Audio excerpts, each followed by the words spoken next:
Hello मेरे प्यारे विद्यार्थियों, कैसे हैं आप लोग। आई होप आप लोग बहुत अच्छे होंगे। तो देखिए स्टूडेंट, जो मैं इस वीडियो में बताने वाला हूँ वो मैं बताऊँगा क्लास 11th जो हमारा है, यानी कक्षा 11 का हिंदी का जो पाठ 2 है सूरदास जी का, आज मैं वो लेकर आया हूँ। पहले हम लोग इनका देखेंगे जो संक्षिप्त में इनका जीवन परिचय है।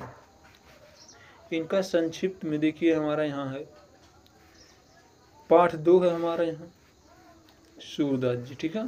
पाठ 2 सूरदास जी। हम लोग संक्षिप्त में इनका जीवन परिचय देखेंगे, यानी छोटा सा देखेंगे जो कि हमारे एग्जाम के लिए ये सही हो। देखिए हम लोग इनका क्या जो मेन टॉपिक होता है उसे हम लोग पहले देख लेंगे। देखिए कह रहा है कि सूरदास के जन्म स्थान एवं जन्म तिथि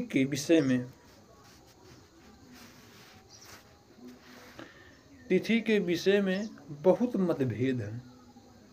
मतभेद का मतलब बहुत आशंका है। जो विद्वान होते हैं वो अपने अनुसार अलग अलग उनका जन्म स्थान मानते हैं और मृत स्थान, ठीक है। कह रहा कि कुछ विद्वानों के अनुसार इनका जन्म बैसाखी सुदी संवत 1535 ईस्वी यानी सन 1478 ईस्वी में रुनकता के आगरा नामक ग्राम में एक ब्राह्मण कुल में हुआ था।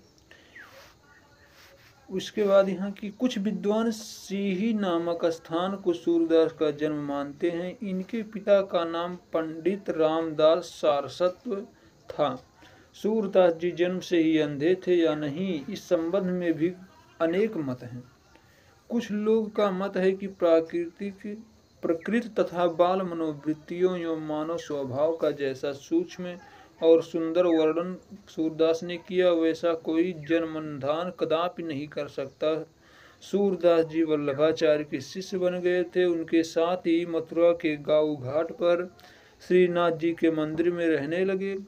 पहले ये विनय के पद गाया करते थे, किंतु वल्लभाचार्य के संपर्क में आने से कृष्ण लीला का गान करने लगे और सूरदास जी नित्य बनाकर अपने इकतारे पर, और देखेंगे क्या है संक्षिप्त में हम लोग पढ़ेंगे इसे, इकतारे पर गाकर भगवान की स्तुति करने लगे। सूरदास जी की मृत्यु संवत 1640 यानी 1583 में हो गई। नगरी प्रचारणी सभा काशी की खोज तथा पुस्तकालय में सुरक्षित नामावली के आधार पर सूरदास के ग्रंथों में 25 मानी जाती हैं। ग्रंथों की संख्या 25 मानी जाती है, किंतु इन 3 ग्रंथों की उपलब्धियां हुई।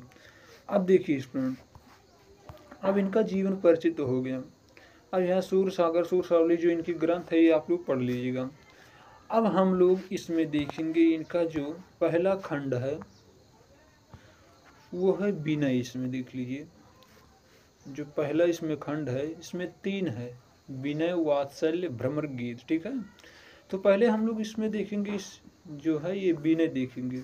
तो चलिए हम लोग देखते हैं कि विनय में हमें क्या बताए हैं। देखिए यहीं से हमारा शुरू है विनय, जो हमारा कहाँ शुरू है, देखिए यहाँ से हमारा विनय शुरू है।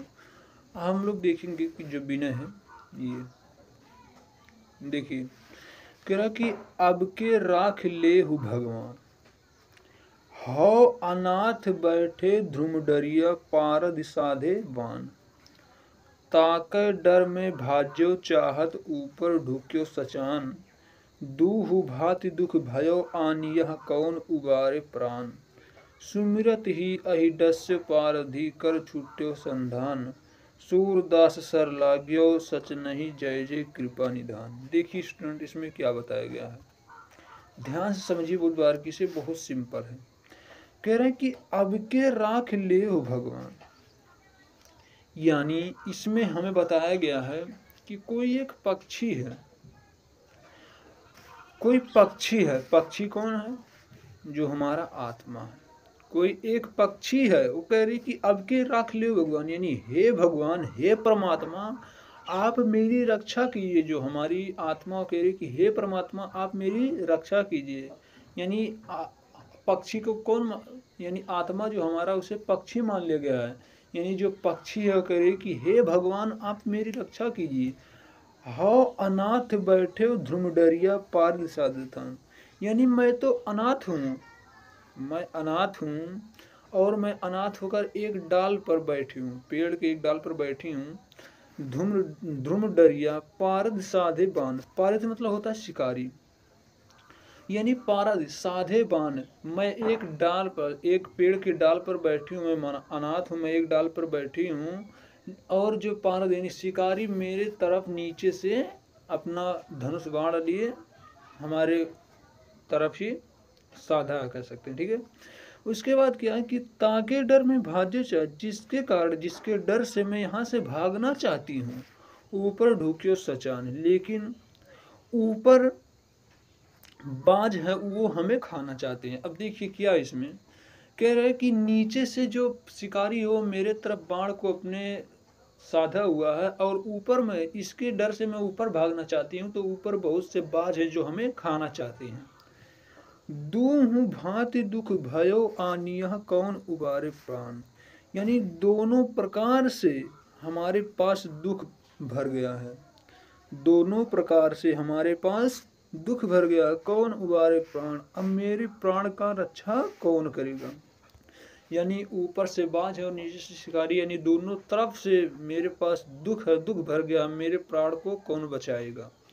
सुमिरत ही अहिडस्यो पारदी, उसके बाद जैसे ही जो पक्षी है वो भगवान का सुमिरण करती है, सुमिरत ही यानी भगवान का सुमिरण करते, भगवान का स्मरण करते ही अहिडस्यो, अहि मतलब होता है सर्प, डस्यो पारद, यानी जो एक सर्प है, जैसे ही पक्षी भगवान का सुमिरण करती है, उसी क्षण उसी पल एक सर्प ने उस शिकारी को डस लेता है, कर छुट्टे संधान, और शिकारी के हाथ से उसका जो बाण है वो छूट जाता है।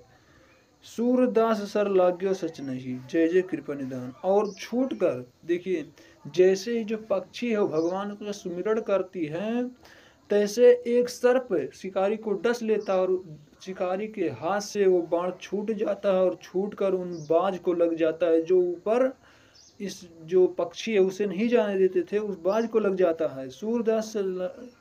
सूरदास सर लाग्यो सच नहीं, सूरदास जी कहते हैं कि ये तो सत्य है कि भगवान का स्मरण करते थे ही, जो भगवान का स्मरण जैसे चिड़िया करी, पक्षी करी, तैसे उसका पूरा कष्ट दूर हो गया। यानी नीचे शिकारी था तो उसे सर्प ने डस लिया, और ऊपर बाज थे तो सर्प का बाण जाकर उसी बाज को लग गया। तो कह रहे हैं कि ये तो सत्य है, जय जय कृपा निधान, मैं ऐसे कृपा निधान का जय जयकारा करता हूँ। तो आई होप आप लोगों का ये पंक्ति समझ में आ गया होगा। चलिए आगे बढ़ते हैं। देखिए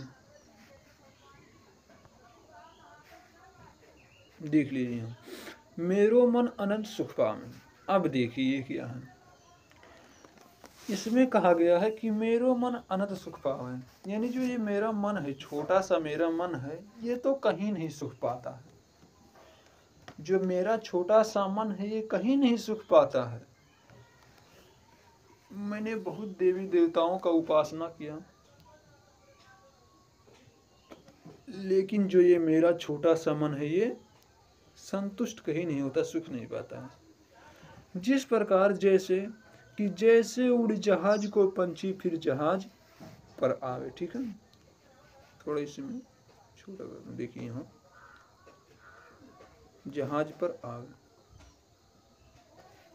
देखिए यहाँ हमारे कि जैसे उड़ जहाज को पंछी फिर जहाज पर आवे। कह रहे हैं इसमें कि यदि जहाज का मतलब क्या लिया गया है कि पानी में जो जहाज रहती है, कि जिस प्रकार एक पानी में जो जहाज रहती है उसमें कोई पक्षी रहती है, पानी में जहाज रहती है तो उसमें कोई पक्षी रहती है और वहाँ से भागना चाहती है, लेकिन इधर उधर दूर दूर तक जाकर उसे चारों तरफ पानी दिखाई देता है, जिसके कारण फिर जहाज पर आवे और फिर वो वही जहाज पर चली आती है। उसके बाद कि कमल नयन को छाड़ी महात्म और देव को धाय। कमल नयन अर्थात मैं ऐसे कमल नयन, इसमें किसे कहा गया, कमल नयन अर्थात भगवान श्री कृष्ण को छोड़कर और देवताओं का क्यों मैं गुणगान करूं, और देव को धावा, यानी मैं और देवताओं का गुणगान क्यों करूं। परम गंग को छाड़ प्यासे, यानी हमारे पास तो गंगा जी हैं, मैं उनसे अपना प्यास बुझाऊं कि दूरमत कूप खनाऊं। यानी हमारे पास गंगा जी हैं, मैं उनसे अपना प्यास बुझाऊं कि दूर जाकर कूप मतलब तो कुआं खनाऊं। ठीक है। जी मधुकर अम्बुज रस चख्यो क्यों करील फल पावे। मेरे पास तो मीठे मीठे मधुर मधुर फल मेवे हैं, तुम इसे छोड़कर क्यों करील फल खाऊं। करील मतलब करेला, यानी कड़वे जो होता है, मैं क्यों कड़वा फल खाऊं। मेरे पास तो मधुर मधुर फल हैं, मैं उन्हें छोड़कर क्यों कड़वे फल खाऊं। सूरदास प्रभु कामधेनु तज छोर क्यों दुहा। कामधेनु तज छेर कौन दुहावे।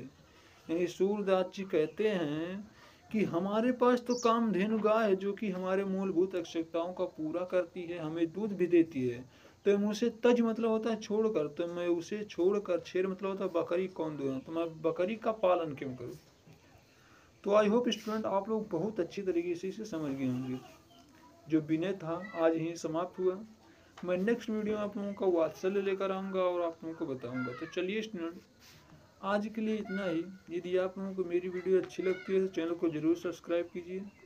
मैं ऐसे क्लास 10th 9th 11th का ऑल सब्जेक्ट की प्रिपेयर अपने यूट्यूब चैनल पर कराता हूँ। तो चलिए स्टूडेंट आज के लिए इतना ही, मिलते हैं नेक्स्ट वीडियो में, तब तक के लिए धन्यवाद, थैंक यू।